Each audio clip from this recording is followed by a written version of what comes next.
जय हिंद दोस्तों, स्वागत है आपका आपके अपने यूट्यूब चैनल विजडम अपडेशन पर। आज हम लेकर आए हैं फरवरी 2024 के top 100 current affairs in MCQs. हमारा उद्देश्य है आपको देना एक कम्प्रिहेंसिव ओवरव्यू जिसे आप फरवरी के करंट अफेयर्स को समझ सकें और अपनी तैयारी को नया आयाम दे सकें। हम जानेंगे फरवरी माह में क्या हुआ, जियोपॉलिटिक्स से national updates, sports highlights, science and technology, economics, global events और भी बहुत कुछ। इससे पहले अगर आप लोगों ने जनवरी माह वाले करंट अफेयर्स को नहीं देखा है तो डिस्क्रिप्शन बॉक्स में उसका लिंक डाल दिया गया है, आप लोग चेकआउट कर लें। तो दोस्तों, पहला प्रश्न है, संगीत नाटक अकादमी द्वारा दिया जाने वाला सर्वोच्च सम्मान कौन सा है? तो दोस्तों, ये सर्वोच्च सम्मान है अकादमी रत्न। संगीत नृत्य नाटक के लिए भारत की राष्ट्रीय अकादमी संगीत नाटक अकादमी प्रदर्शन कलाओं में उत्कृष्टता को पहचानने और उसका जश्न मनाने के लिए दो प्रतिष्ठित पुरस्कार प्रदान करती है। अगला प्रश्न है, भारत के पहले मानव अंतरिक्ष उड़ान कार्यक्रम का नाम क्या है? तो ये काफ़ी चर्चित रहा है, इसका नाम है गगनयान।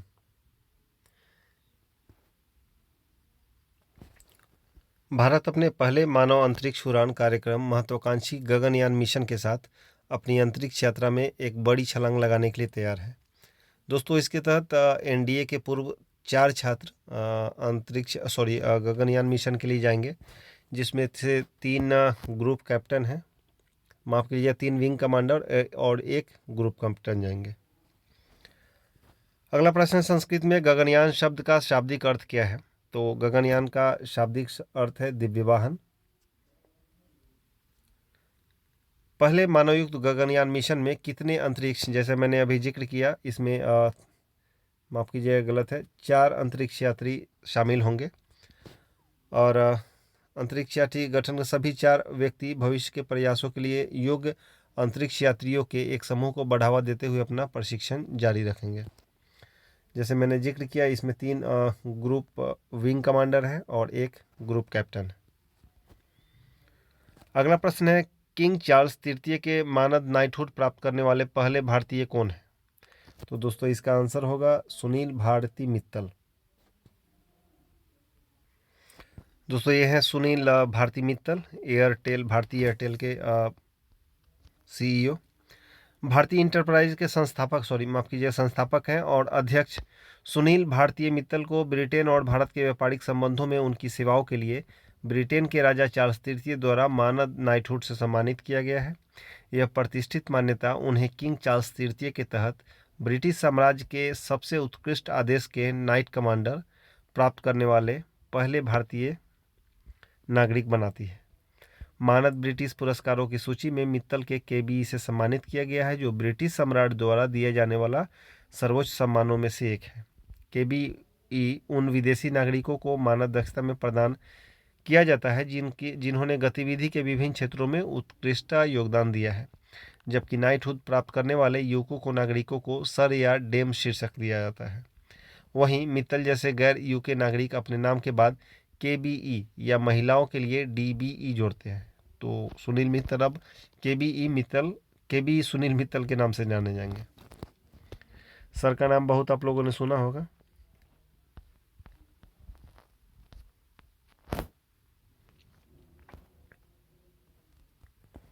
अगला प्रश्न है, भारत में राष्ट्रीय विज्ञान दिवस किस तिथि को मनाया जाता है? तो राष्ट्रीय विज्ञान दिवस 28 फरवरी को मनाया जाता है। अगला प्रश्न है, रमन प्रभाव की खोज का श्रेय किस वैज्ञानिक को दिया जाता है? तो वी ऑल नो, रमन प्रभाव का खोज के लिए सीवी रमन को दिया जाता है।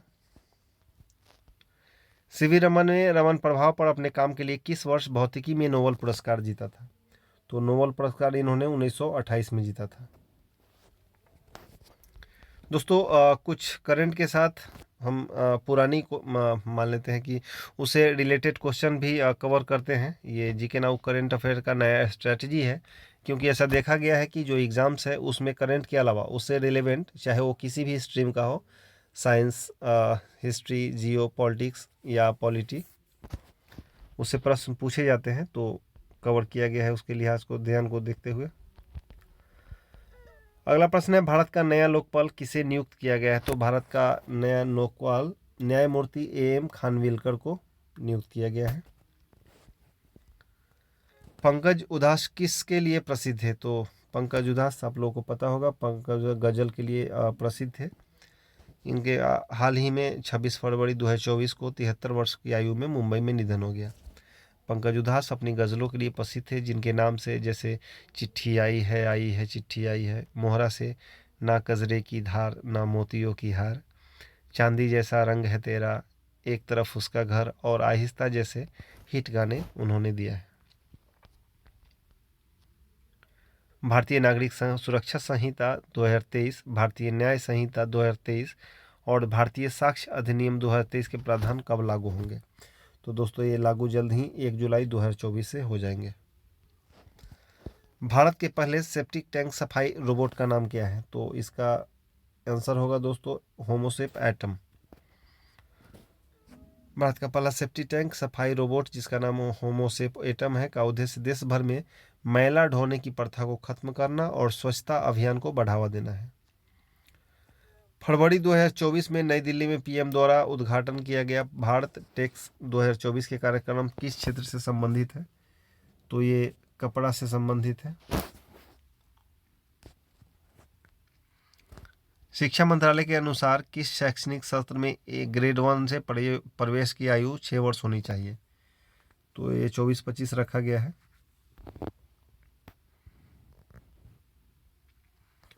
अगला प्रश्न है, कौन सा कानून ग्रेड 1 में प्रवेश की आयु 6 वर्ष करना अनिवार्य करता है? तो बच्चों की निःशुल्क और अनिवार्य शिक्षा का अधिकार अधिनियम 2009। हाल ही में चर्चित देश के सबसे लंबे सिग्नेचर स्टे ब्रिज का नाम क्या नाम है, जिनका हाल ही में प्रधानमंत्री नरेंद्र मोदी ने गुजरात में उद्घाटन किया? तो दोस्तों ये है सुदर्शन सेतु। इंपॉर्टेंट क्वेश्चन है ये। तो दोस्तों देश के सबसे लंबे सिग्नेचर ब्रिज सुदर्शन सेतु का उद्घाटन पीएम मोदी ने गुजरात में किया। प्रधानमंत्री नरेंद्र मोदी ने 25 फरवरी 2024 को गुजरात के द्वारका में ओखा मुख्य भूमि और बियट इवाटका द्वीप को जोड़ने वाले लगभग 2.32 किलोमीटर देश के सबसे लंबे हस्ताक्षर पुल सुदर्शन पुल को समर्पित किया। पुल को एक इंजीनियरिंग चमत्कार के रूप में देखा जाता है। इसमें श्रीमद् भागवत गीता के श्लोकों और भगवान कृष्ण के छवियों से सजाए गए फुटपाथ हैं। सुदर्शन सेतु अपने फुटपाथों पर सौर पैनलों को शामिल करता है, जिससे 1 मेगावाट बिजली पैदा होती है और इससे परिवहन में आसानी होगी और द्वारका और बेट द्वारका के बीच यात्रा के समय काफ़ी कमी आने की उम्मीद है। पहले तीर्थयात्रियों को बेट द्वारका तक पहुंचने के लिए नाव परिवहन पर निर्भर रहना पड़ता था, लेकिन पुल अब आसान पहुंच प्रदान करेगा। सुदर्शन सेतु के उद्घाटन के साथ 4150 करोड़ रुपये से अधिक की परियोजनाओं का शुभारंभ और शिलान्यास किया गया, जिसमें वाडिनार में एक पाइपलाइन परियोजना और 3 रेल विद्युतीकरण परियोजना शामिल है। तो दोस्तों ये है सुदर्शन सेतु।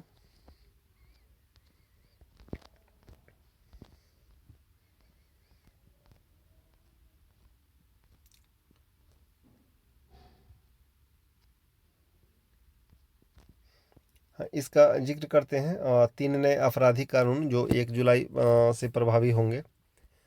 केंद्र सरकार ने घोषणा की कि 3 महत्वपूर्ण कानूनों भारतीय नागरिक सुरक्षा संहिता, भारतीय न्याय संहिता और भारतीय साक्ष्य अधिनियम, ये तीनों रिप्लेस किए हैं।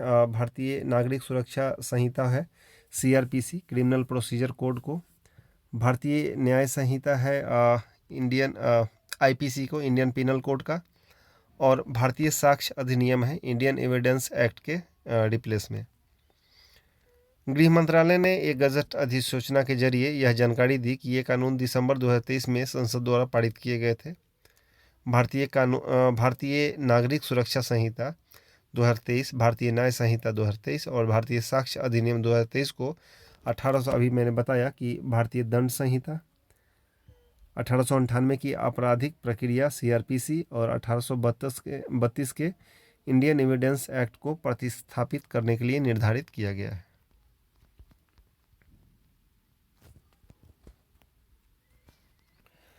अगला प्रश्न है, चंद्रमा पर उतरने वाले पहले निजी अंतरिक्ष यान का नाम क्या है? तो इसका आंसर होगा ओडिसियस।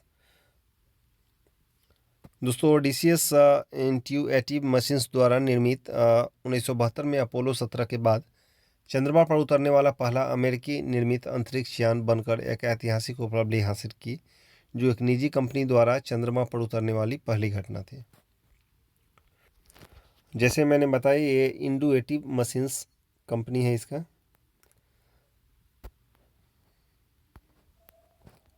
अगला प्रश्न है, मॉर्निंग कंसल्ट 2024 तक 78% अनुमोदन रेटिंग के साथ सबसे लोकप्रिय वैश्विक नेता के रूप में कौन उभरे हैं? तो ये है हमारे देश के प्यारे प्रधानमंत्री श्री नरेंद्र मोदी। अनुमोदन रेटिंग में 78% के साथ ये शीर्ष पर है।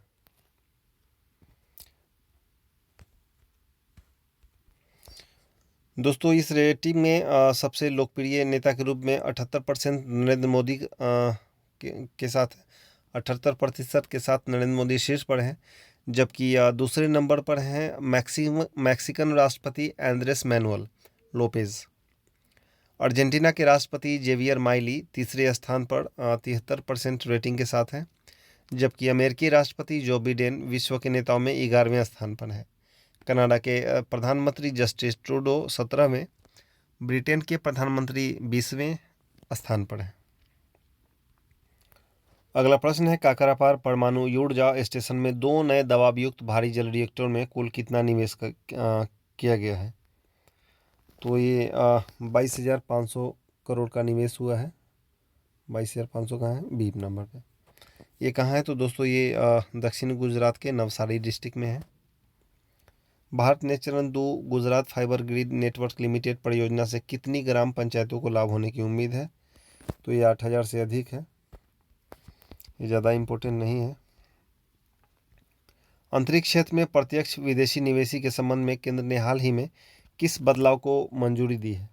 तो दोस्तों ये अंतरिक्ष में 100% विदेशी निवेश की अनुमति दिया जाएगा इसके तहत, जिससे अंतरिक्ष क्षेत्र में 100% विदेशी निवेश की अनुमति मिल जाएगी। अगला प्रश्न है, महिलाओं की सुरक्षा के लिए 24 घंटे चलने वाली आपातकालीन हेल्पलाइन सेवा नंबर क्या है? तो ये 112 है।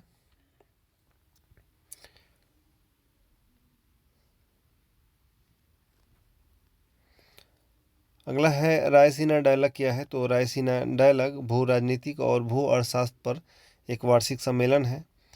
इसका 9वां संस्करण हाल में 21 से 23 फरवरी 2024 तक नई दिल्ली में हुआ, और ये प्रतिष्ठित सम्मेलन अंतर्राष्ट्रीय समुदाय के सामने आने वाले महत्वपूर्ण मुद्दों को संबोधित करते हुए भू राजनीति और भू अर्थशास्त्र पर चर्चा के लिए भारत के प्रमुख मंच के रूप में कार्य करता है। ये पूछ रहा है कि कौन सा संस्करण है। संस्करण तो ये 9वां था, और इसका थीम था चतुरंगा, संघर्ष, प्रतियोगिता, सहयोग और निर्माण। अगला है, भारतीय नौसेना का सबसे बड़ा बहुराष्ट्रीय नौसैनिक अभ्यास कौन सा है? तो है ऑपरेशन मिलन।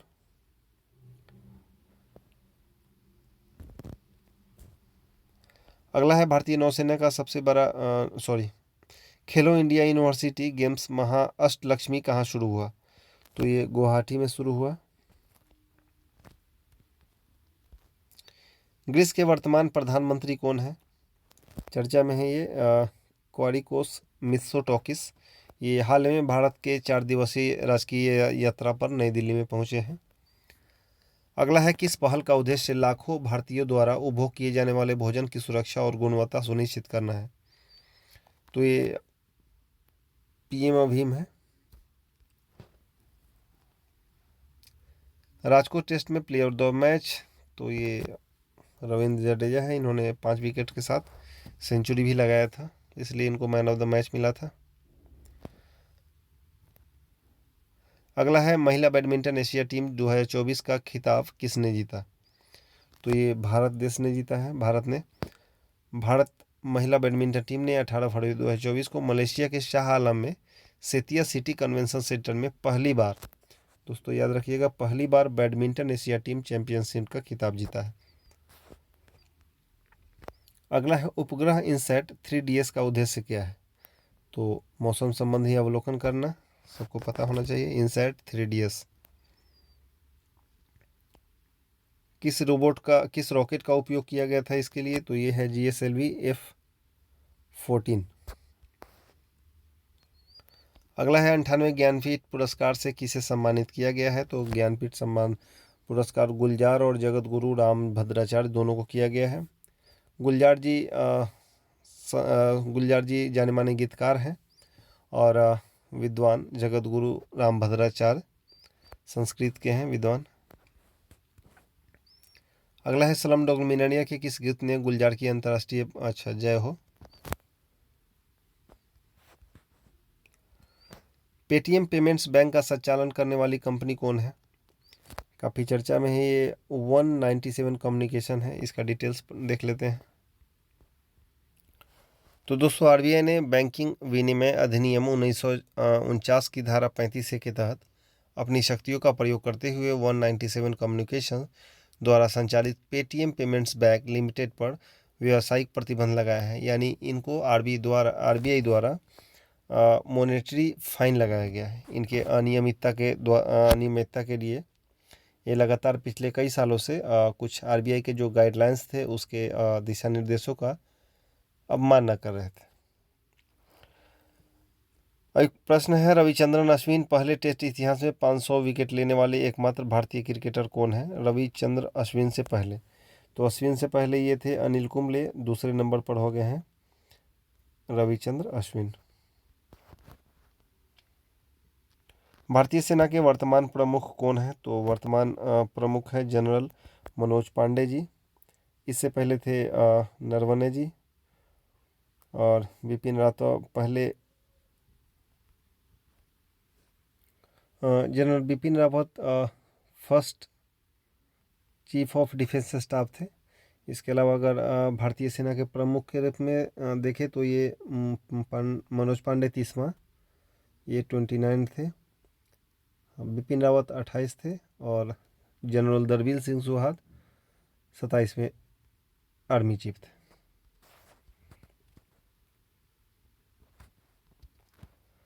अगला प्रश्न है, राजनीतिक फंडिंग के लिए इलेक्टोरल बॉन्ड योजना के संबंध में सुप्रीम कोर्ट ने क्या किया।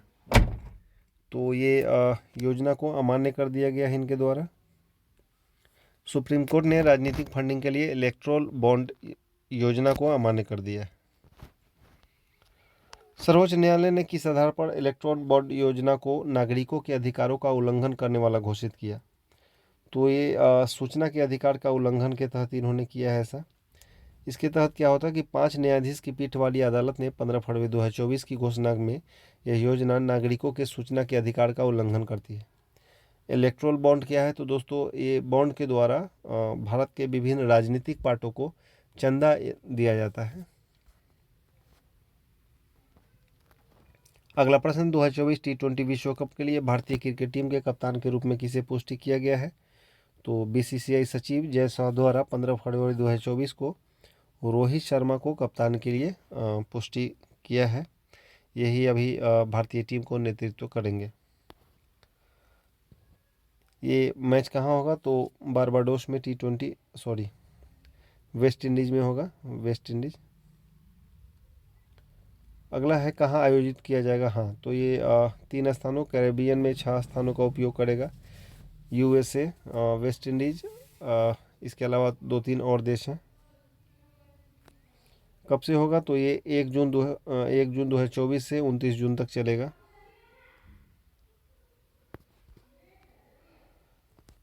अगला है, अबू धाबी में बीएपीएस मंदिर का क्या महत्व है। तो दोस्तों ये मध्यपुर में पहला पारंपरिक हिंदू पत्थर मंदिर है, जिसका उद्घाटन भारत के प्रधानमंत्री श्री नरेंद्र मोदी द्वारा किया गया है। कोची हवाई अड्डे पर प्रस्तावित परियोजना को विश्व स्तर पर अद्वितीय क्या बनाता है। तो ये अद्वितीय बनाता है, किसी हवाई अड्डे में पहला हरित हाइड्रोजन प्लांट यहाँ पर इंस्टॉलेशन किया गया है। अगला है, एपीआर का मतलब क्या है। तो एपीआर का मतलब है automatic permanent academic account registry. APR का उद्देश्य क्या है। तो एपीआर का उद्देश्य है छात्रों की शैक्षणिक प्रगति और उपलब्धियों को ट्रैक करने के लिए है। पीएम सूर्य घर मुफ्त बिजली योजना का उद्देश्य क्या है। तो इसका उद्देश्य है 1 करोड़ घरों को बिजली मुक्त। हाँ, ये सी आंसर है, डी गलत दे दिया है, सी होगा। 1 करोड़ घरों को मुफ्त बिजली से रोशन करना। शुरुआत किया गया इसका 13 फरवरी 2024 को। पीएम सूर्य घर। हाल ही में खोजी गई प्राचीन पत्थर की दीवार कहाँ स्थित थी? तो ये बाल्टिक सागर में है।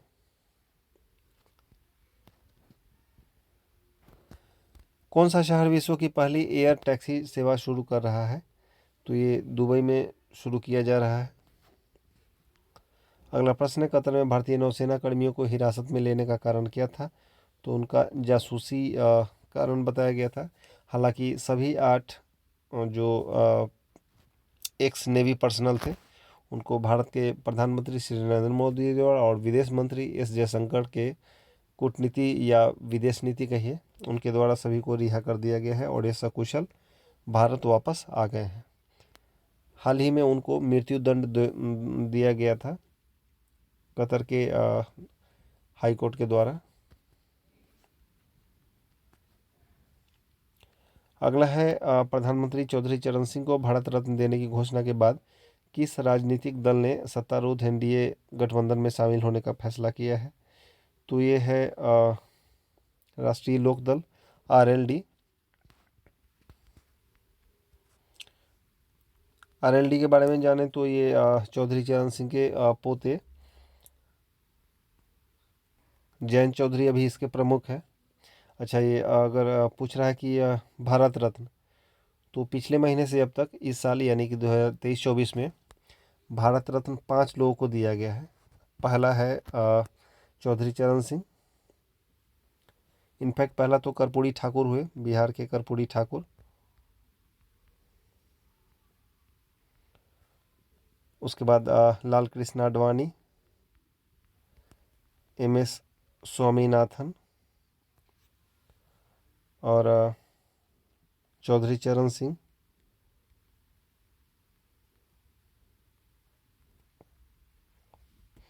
अगला है 2024 अंडर 19 पुरुष वनडे विश्व क्रिकेट विश्व कप किस देश ने जीता है? तो ये ऑस्ट्रेलिया है।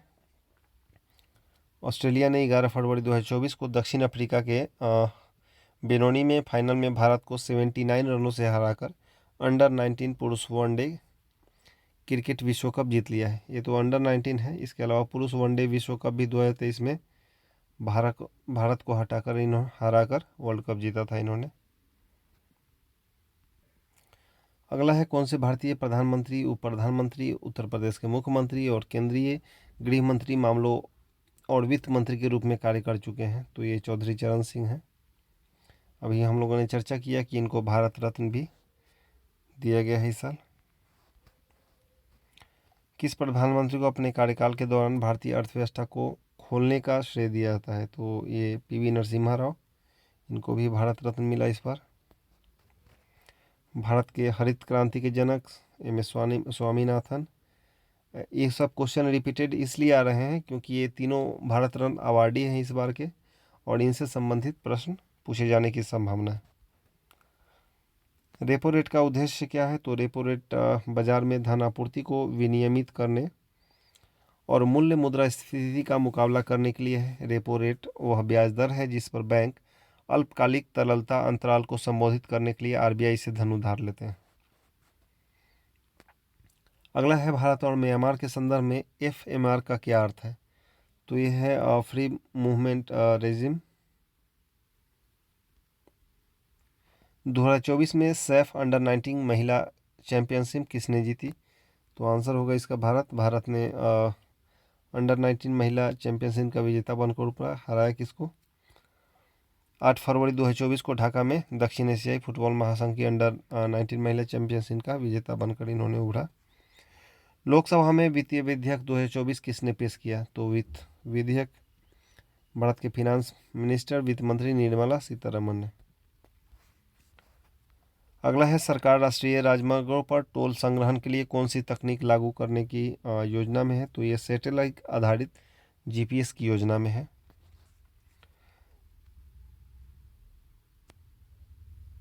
यह कैसे काटा जाएगा? तो ये बैंक खातों से सीधे इसकी कटौती की जाएगी।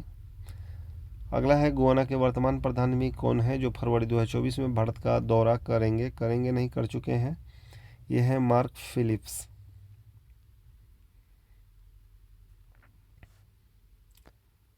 2024 में उपभोक्ताओं को सीधे सब्सिडी वाला चावल उपलब्ध कराने के लिए सरकार द्वारा लॉन्च किए गए ब्रांड का नाम क्या है? तो ये काफ़ी चर्चित है, भारत राइस।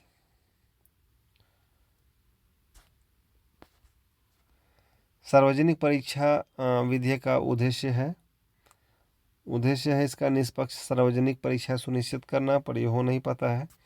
हाल ही में दोस्तों उत्तर प्रदेश के पुलिस कांस्टेबल का परीक्षा पेपर लीक कारणों से रद्द कर दिया गया है और वहाँ के तत्कालीन चीफ मिनिस्टर श्री योगी आदित्यनाथ जी ने यह आश्वासन दिया कि अगले 6 महीने के अंदर पुनः परीक्षा कर ली जाएगी। लेकिन इतने छात्रों का भविष्य, उनका पैसा, समय सब बर्बाद कर दिया गया। भारत म्यांमार सीमा की लंबाई कितनी है जिस पर भारत सरकार बार लगाने की योजना बना रही है? तो दोस्तों इसकी लंबाई है 1643 किलोमीटर, जिस पर बार लगाया गया। बार क्यों लगाया जाएगा? तो ये तस्करी रोकने के लिए है। हाँ, उद्देश्य यहीं गया। उद्देश्य इसका है दोनों पक्ष के लोगों को बिना दस्तावेज को 116 के लिए, उद्देश्य इसमें मेंशन नहीं किया है। हाँ, क्यों कर रहा है? तो उग्रवाद और तस्करी पर अंकुश लगाने के लिए। झारखंड राज्य विधानसभा में विश्वास मत जीतने वाले चंपई सरकार है, चंपई सोरेन। अगला है कि इस प्रमुख भारतीय संगीतकार जो फ्यूजन बैंड शक्ति का हिस्सा है ने अपने नवीनतम एल्बम दिस मोमेंट के लिए सर्वश्रेष्ठ वैश्विक संगीत एल्बम श्रेणी में ग्रैमी पुरस्कार। तो ये शंकर महादेवन और जाकिर हुसैन। अनुभवी भारतीय शास्त्रीय संगीतकार राकेश चौरसिया कौन सा वाद्य यंत्र बजाते हैं? तो ये बजाते हैं बांसुरी। इनको भी ग्रैमी मिला है। किस चीज़ के लिए? तो एल्बम एज वी स्पीक के लिए सर्वश्रेष्ठ समकालीन वाद्य यंत्र और सर्वश्रेष्ठ वैश्विक संगीत प्रदर्शन श्रेणियों में दोहरी ग्रैमी पुरस्कार जीते हैं। लॉर्ड किशन आडवाणी को सम्मानित किया गया है भारत रत्न से, चर्चा हम लोगों ने कर चुका है। महिला रोबोट अंतरिक्ष यात्री का नाम बताइए जो इसरो के गगनयान मिशन के पहले अंतरिक्ष में उड़ान भरेगी। तो यह है व्योम मित्र। भविष्य के अंतरिक्ष यात्रियों के लिए एक सुचारू यात्रा सुनिश्चित करने के लिए व्योम मित्र कौन से विशिष्ट कार्य करेगा? तो ये जीवन समर्थन और संचार प्रणालियों का परीक्षण करेंगे। सूरजकुंड शिल्प मेला कहाँ आयोजित किया जाएगा? तो ये सूरजकुंड फरीदाबाद में। 10वीं शताब्दी में सूरजकुंड में ऐतिहासिक जलाशय का निर्माण किसने करवाया था? तो ये तोमर राजवंश के राजपूत राजाओं द्वारा किया गया था। इसे सूरजकुंड नाम दिया गया है। किस भुगतान बैंक को नियामक मान अभी हम लोगों ने जिक्र किया, ये थे पेटीएम पेमेंट्स बैंक को।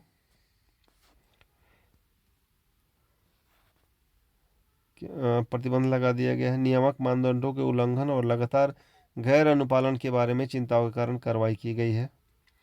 विश्व आर्द्रता भूमि दिवस 2024 का विषय क्या है? तो इसका विषय है आर्द्र भूमि और मानव कल्याण। 5 रामसर साइट जोड़ दिए गए हैं। तो भारत में कुल रामसर साइटों की संख्या कितनी हो गई है? 80। और बायोडाइवर्सिटी हॉटस्पॉट की संख्या अगर पूछता है तो यह है 4 या 5 है शायद, एक बार देख लीजिएगा आप लोग। वित्त वर्ष 2024-25 के लिए अंतरिम बजट में राजकोषीय घाटे का लक्ष्य क्या रखा गया है? तो राजकोषीय घाटे का लक्ष्य 5.1 रखा गया है। अगला प्रश्न है अंतरिम बजट 2024-25 में आयकर स्लैब दरों में क्या स्थिति है? तो स्लैब में कोई बदलाव दोस्तों नहीं किया गया है। अगला है झारखंड के मुख्यमंत्री पद से हेमंत सोरेन के इस्तीफे के पीछे का क्या कारण था? तो कारण था उनका भ्रष्टाचार के एक मामले में प्रवर्तन निदेशालय ने गिरफ्तार किया था उनको। झारखंड के नए मुख्यमंत्री चंपई सोरेन। आम चुनाव से पहले बजट सत्र के दौरान बजट के लिए किस शब्द का प्रयोग किया गया? तो ये है अंतरिम बजट। और चुनाव के बाद जब नई सरकार का गठन होगा तो सरकार अपने आधार पर पूर्ण बजट पेश की जा करेगी। किस राज्य ने 2024 खेलो इंडिया यूथ गेम्स की मेजबानी की? तो खेलो इंडिया यूथ गेम्स की मेजबानी तमिलनाडु द्वारा किया गया है। यहाँ पर ये MCQ ख़त्म हो गया। अब लोग हम लोग कुछ इम्पोर्टेंट्स जो करंट अफेयर्स हैं 2024 से जुड़े उसका डिस्क्रिप्शन फुल डिटेल्स में देखेंगे। अच्छा दोस्तों, हमने ये तैयार किया है जीके नाउ करंट अफेयर से। ये जीके नाउ करंट अफेयर्स मासिक पत्रिका, इनका PDF बहुत ही प्यारा है और इसे आप डाउनलोड भी कर सकते हैं। डाउनलोड आसान है, जीके नाउ करंट अफेयर्स पर जाएंगे गूगल करके तो ये मिल जाएगा। इसके अलावा अगर आप चाहते हैं तो कमेंट बॉक्स में अपना मोबाइल नंबर मुझे कमेंट करें, कोई भी टेलीग्राम या व्हाट्सएप, उस पर मैं आपको सेंड कर दूंगा इसका PDF।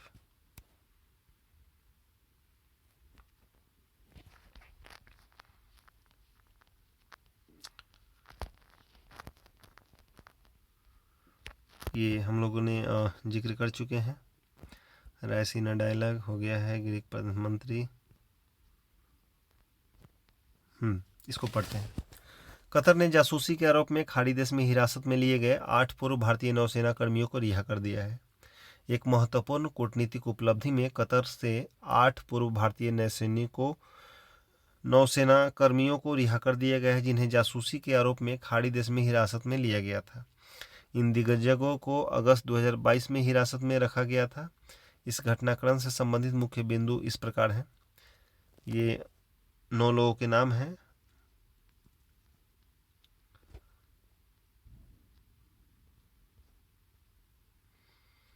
अक्टूबर 2023 में कतर की एक अदालत ने उन्हें मौत की सजा दिया था। हालांकि बाद के फैसले में कतर में अपील न्यायालय ने उनके सजा को संशोधित किया और उनको दंड को कम करने का विकल्प चुना और उसके बाद उनको रिहा कर दिया गया।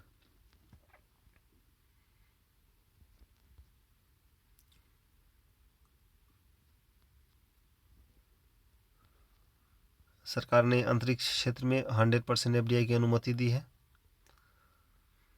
RBI ने पेटीएम पेमेंट्स बैंक सेवाओं की समय सीमा 15 मार्च 2024 तक बढ़ा दिया है। इसको पढ़ लीजिएगा। RBI ने लगातार 6ठी बार रेपो नहीं, ठीक है, इसको कवर कर चुके हैं। हाँ, RBI ने पेटीएम पेमेंट्स बैंक पर प्रतिबंध लगाया। तो यह है, RBI ने मार्च 2024 से पेटीएम पेमेंट्स पर प्रतिबंध लगा दिया गया है। किस लिए? तो ये RBI के मानदंडों के उल्लंघन, उनके दिशा निर्देशों का गैर अनुपालन के संबंध में।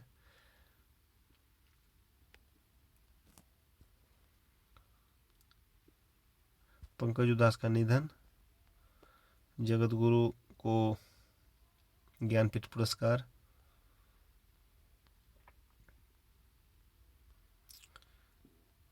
शंकर महादेवन, जाकिर हुसैन दिस मूवमेंट के लिए Grammy award. Suraj Kund medulla, Faridabad, जिक्र किया हम लोगों ने। विश्व आर्द्रभूमि दिवस 2 फरवरी। प्रधानमंत्री जिक्र कर चुके हम लोग, इसको भी जिक्र कर दिया आपराधिक कानून का। ये हैं जयंत चौधरी।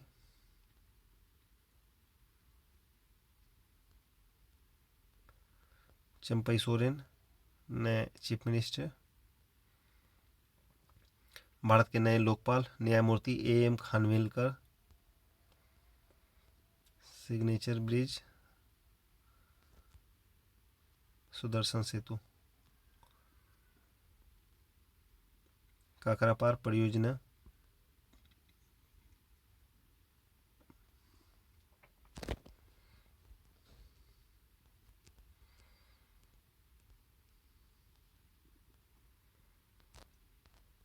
हाँ, इसको पढ़ लेंगे। सुप्रीम कोर्ट ने राजनीतिक फंडिंग के लिए इलेक्टोरल बॉन्ड योजना को अमान्य कर दिया है। 5 न्यायाधीशों की पीठ वाली अदालत ने 15 फरवरी 2024 को घोषणा की कि यह योजना नागरिकों की सूचना के अधिकार का उल्लंघन करती है। अदालत ने पाया कि काले धन से निपटने और दाता की गोपनीयता बनाए रखने की योजना के उद्देश्य अपर्याप्त और औचित्य है। ये भारतीय स्टेट बैंक को निर्देश दिया गया कि वह इलेक्टोरल बॉन्ड जारी करना तुरंत बंद कर दे और इस पद्धति के माध्यम से दान का विवरण भारतीय चुनाव आयोग को प्रदान करे। सुप्रीम कोर्ट ने इस बात पर जोर दिया कि काले धन के मुद्दों के समाधान के लिए चुनाव बॉन्ड कोई विशेष समाधान नहीं करता है। इलेक्ट्रॉल बॉन्ड योजना सरकार द्वारा 2 जनवरी 2018 को तत्कालीन उस समय के वित्त मंत्री अरुण जेटली द्वारा ये अनाउंस किया गया था। इसका उद्देश्य था नगद दान को प्रतिस्थापित करना और राजनीतिक फंडिंग में पारदर्शिता बढ़ाना। लेकिन इलेक्ट्रॉल बॉन्ड प्राप्त करने की पात्रता जन प्रतिनिधित्व अधिनियम 1951 की धारा 29A के तहत पंजीकृत राजनीतिक दलों तक सीमित थी, जिन्होंने पिछली लोकसभा या राज्य विधानसभा में चुनाव में कम से कम 1% वोट हासिल किए थे। ये मनोज पांडे,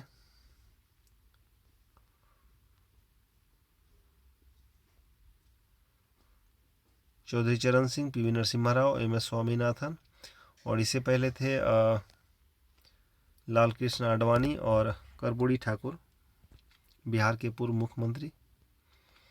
इन सबको भारत रत्न अवार्ड दिया से सम्मानित किया गया था। हाँ, ये आडवाणी जी। कर्पूरी ठाकुर जी को 25 जनवरी को सम्मानित किया गया था।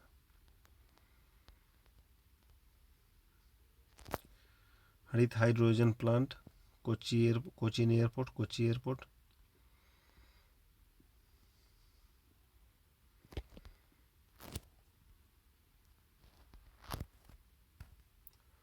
तो शुक्रिया दोस्तों आपको खुद को अपडेट रहने के लिए, और हम मिलेंगे अगले वीडियो में। So stay informed and stay connected with us.